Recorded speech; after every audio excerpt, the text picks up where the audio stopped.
आज के इस वीडियो में हम लोग सीखेंगे कि कैसे कोई भी फॉर्म को, चाहे कोई भी फॉर्मेट में, जैसे जो बनाया हुआ फॉर्म है, ठीक है, उसमें डाटा हम लोग कैसे फिल करेंगे और वो भी आसानी से, तुरंत, ठीक है, स्पीड में।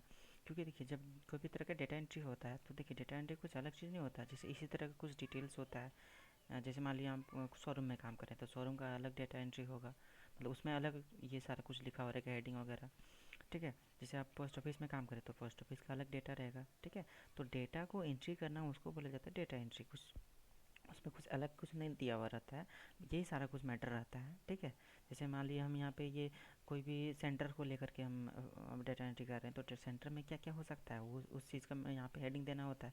जैसे नेम हो गया, फादर नेम हो गया, एड्रेस हो गया, ठीक है, उसका डेट ऑफ बर्थ हो गया, क्वालिफिकेशन हो गया, यानी कौन से क्लास तक पढ़ा हुआ है, फिर उसका आधार नंबर हो गया, मोबाइल नंबर हो गया, कोर्स हो गया, ठीक है, यानी कौन सा कोर्स में एडमिशन ले रहा है वो, और ड्यूरेशन हो गया कि उसका क्या ड्यूरेशन रहेगा, 1 साल का, 6 महीने का, 3 महीने का, इस तरह का, ठीक है। तो ये भी एक तरह का डेटा एंट्री हो गया। अब इसको हम लोग डायरेक्ट यहाँ से भी भर सकते हैं, जैसे नाम डालेंगे ऐसे करके, ठीक है, फादर नेम डाल दिए ऐसे करके, इस तरह से भी भर सकते हैं। बट ये थोड़ा सा टाइम लगता है, लेकिन हम डायरेक्ट चाहते हैं कि शॉर्ट में भरना है, तो वो बताएंगे अभी।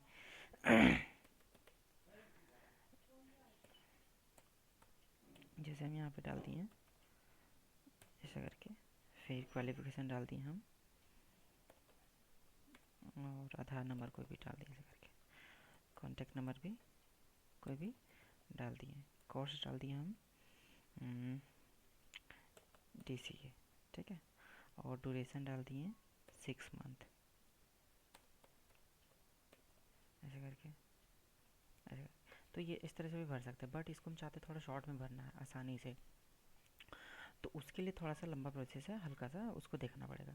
अच्छा देखिए, ये हेडिंग कैसे बनाना है वो पता ही होगा, या यदि नहीं पता है तो ये जिस तरह से यहाँ पे लग रहा है फिल्टर जैसा हेडिंग, तो वो भी कैसे बनाना होगा वो देखिए, यहाँ पे नीचे हम बना दिखा देते हैं।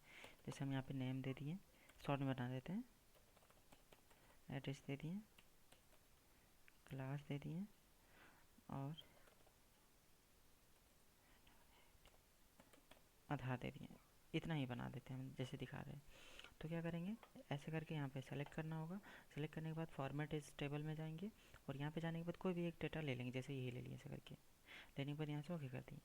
ओके करने के बाद ये वाला जो नीचे जो आ गया उसको सेलेक्ट करना और कट कर देना। कट करना मतलब Ctrl+X से शॉर्टकट की होता है, या तो फिर होम पे जा कर के भी। अब यहाँ पे देखिए कट है ना, कट में क्लिक कीजिए और ऊपर वाला में कर्सर लाना है, और यहाँ पे जा कर के पेस्ट कर देना है, तो वो जो हेडिंग था नीचे वो ऊपर आ जाएगा ऐसे करके, है ना। तो इस तरह से आसानी से आप इसको बना सकते हैं। तो इसको हटा देते हैं हम। अब देखिए, अब हो गया कि इसमें कैसे हम लोग आसानी से थोड़ा सा भरना है, कैसे भरेंगे। तो उसके लिए क्या करना होगा, जाना होगा आपको फाइल पे, ठीक है। फाइल पे जाने के बाद आपको जाना होगा ऑप्शन पर। ऑप्शन पे जाने के बाद आपको जाना होगा फिर यहाँ पे कस्टमाइज रिबन पर, ठीक है। कस्टमाइज रिबन पे जाने के बाद यहाँ पे जो पॉपुलर कमांड है उसको क्लिक करना है, और वहाँ पे क्लिक कर देना ऑल कमांड्स, ठीक है। ऑल कमांड्स में क्लिक करने के बाद अब यहाँ पे आपको फॉर्म होता है, ठीक है। अब फॉर्म को लेना है, तो फॉर्म के लिए क्या दबाना, F दबाना। इस तरह से F दबाते जाइए, F F प्रेस करते जाइए। आप देखिए कहीं पे फॉर्म दिखेगा, उस फॉर्म में वो रहता नहीं है, उसको लाना पड़ता है, ठीक है। हाँ देखिए यहाँ पे है ना, ये वाला जो दिख रहा है ना, ये फॉर्म पर जाना होगा, और ये फॉर्म को आपको इस रिबन पे लाना है। तो कैसे लाएंगे, इसमें जाकर के यहाँ पे ऐड कर दीजिए करके, ठीक है। ऐड कर रहे हैं लेकिन वो नहीं आ रहा है, तो उसको जैसे कहाँ पे लाना चाहिए, होम में आना चाहेंगे तो नहीं ला सकते, तो होम का हम लास्ट एक यहाँ पे देखिए इधर में ले आते हैं, इंसर्ट में जहाँ पे लाना चाहते हैं, ठीक है। हम चाहते हैं यहाँ न्यू ग्रुप बना करके ला सकते हैं, तो न्यू ग्रुप बना हुआ है, न्यू ग्रुप वहाँ क्लिक किया हुआ है, इस पे जा करके इस पे क्लिक कीजिए और यहाँ से कर दीजिए ऐड। अब देखिए यहाँ पे न्यू ग्रुप में आ गया। कहाँ पे आया है देख लीजिए, लास्ट में आया होगा, यानी होम मेन्यू में जैसे रहता है ना, क्लिप रहता है, क्लिपबोर्ड रहता है, फॉन्ट होता है, यानी कि एडिटिंग के बगल में। तो एडिटिंग कहाँ है देखिए, है ना, ये लास्ट इधर में एडिटिंग होता है, और इसमें देखिए न्यू ग्रुप यहाँ पे लिखा हुआ आ जाएगा, यहाँ पे न्यू ग्रुप, हाँ। यहाँ पे जा करके फिर कर देंगे यहाँ से ओके। तो ये फॉर्म देखिए यहाँ पे आया, न्यू ग्रुप के अंदर यहाँ पे देखिए आया। उसको आप यहाँ पर भी ला सकते हो, ऊपर में भी, ठीक है। तो जहाँ पे आप लाना चाहेंगे उसको, मतलब वो सामने में ले आइएगा। लाने के बाद इसको सारा को सेलेक्ट कर देना है। सेलेक्ट करने के बाद यहाँ पे फॉर्म पे जाना है। फॉर्म पे जाने के बाद देखिए ऑटोमेटिक आपका जो भी हेडिंग था उस हेडिंग का फॉर्म में कन्वर्ट हो गया। यहाँ पे देखिए है जो भी भरें। अब नया नाम भरना हो तो डायरेक्ट न्यू में क्लिक कीजिए और यहाँ पे भरते जाइए आराम से। जैसे मान लीजिए G2 टैब प्रेस कीजिए, जैसे फादर नेम, इमेज, फिर क्या एड्रेस गांडे, ठीक है, डेट ऑफ बर्थ 6/7 और 1999, ठीक है। फिर क्वालिफिकेशन जैसे हम डाल दिए 10th। फिर क्या है आधार नंबर, ठीक है, फिर मोबाइल नंबर, ठीक है, फिर कोर्स DIT और फिर क्या है ड्यूरेशन 4 मंथ। इस तरह से देखिए है। तो ये एक बार में भरें, भरने के बाद डायरेक्टली आपको यहाँ से कुछ सेव बुक करने की जरूरत नहीं, खाली न्यू कर दीजिए इसको, ठीक है। जैसे न्यू करेंगे तो ऑटोमेटिक यहाँ पे देखिए नीचे में आया है ना।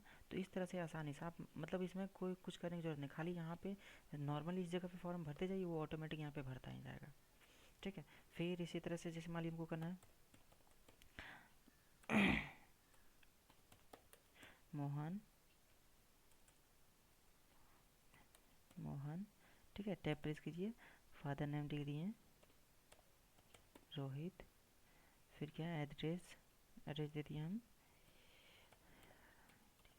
गिरिडीह, फिर डेट ऑफ बर्थ 7/6/2000, ठीक है। फिर क्वालिफिकेशन दे दिए हम 12th, क्या है आधार नंबर, फिर क्या है मोबाइल नंबर, उसी तरह से कोर्स जो भी कोर्स रहेगा वो देते जाना और ड्यूरेशन जो भी रहेगा वो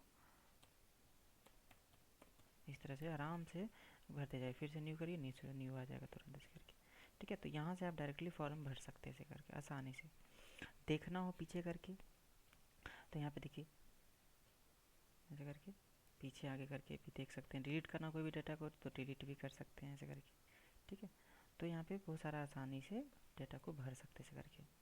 तो ये था आपका शॉर्ट में फॉर्म कैसे भरा जाता है उसके लिए। समझ में आ गया होगा कि कैसे भरना। देखिए आदमी कंफ्यूज होता है कि डेटा एंट्री क्या होता है, तो डेटा एंट्री कुछ अलग खास चीज़ नहीं होता है, ठीक है। जिस कंपनी में जिस चीज़ में आप काम करेंगे उसके हिसाब से उसका रिकॉर्ड मेंटेन करना रखना, उसी को डेटा एंट्री बोला जाता है, ठीक है। जैसे मान लीजिए हम ये भी मेरा एक डेटा एंट्री ही है, ठीक है। डेटा को फिल करना, ठीक है, फॉर्मेट आपका दिया हुआ रहेगा, जो भी आपका फॉर्मेट रहेगा। जैसे मान लीजिए आप शोरूम में काम करेंगे तो शोरूम में काम करेंगे तो डेटा क्या रह सकता है, जैसे बाइक से रिलेटेड का रह सकता है। जैसे आपका मान लीजिए सपोज सीरियल नंबर होगा, फिर यहाँ पे बाइक का नाम होगा, फिर उसका कितना आपका प्राइस है वो रहेगा, ऑन रोड कितना लगेगा उसका आपका पर मंथ का, जैसे इंश्योरेंस का कितना पैसा लगेगा। तो इस तरह से सारा डिटेल्स रहता है, ठीक है। चेसिस नंबर क्या है, बॉडी नंबर क्या है, इस तरह करके रहता है, ठीक है। तो उस तरह से फॉर्मेट आपका बना हुआ रहेगा, उसका डेटा एंट्री करना है, ठीक है। तो ये इस तरह से हम लोग आसानी से डेटा एंट्री आराम से कर सकते हैं, ठीक है।